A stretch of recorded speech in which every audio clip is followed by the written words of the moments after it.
We're here at Collegetown Center to take a look at Studio Apartment 315. Let's go on in. This is a north rectangle on the 3rd floor. However, you'll notice here that we do have a renovated kitchen.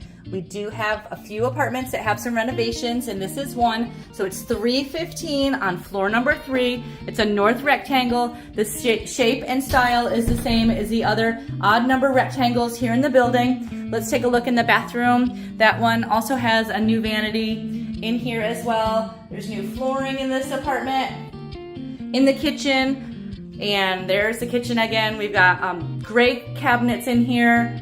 We've got the gray countertops, the different floors. So that's a nice style upgrade here in this apartment. I like the single wide drawer here over the cabinets. Here in the kitchen, that's a nice storage space. As we go on in, we'll go past the closet. We'll take a peek in there. The shape overall and the size of the apartment hasn't changed. It's all still the same. Here's a closet. It's good closet space here in the apartment. So the change is just that kitchen and bathroom. So nice updated kitchen bathroom in here. Let's take a look around in the apartment. This is going to be the same that you've seen in the other units. We've got the furnishings, the desk and chair. There's the dining table and chair. There's the tall bookshelf, the dresser. We've got the full-size bed. Let's take a look out the window. We're on the north side of the building, so that's the Dryden Road side of the building.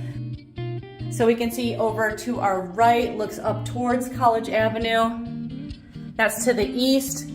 Over this direction is the west. You can see Collegetown Plaza is that tall building next door.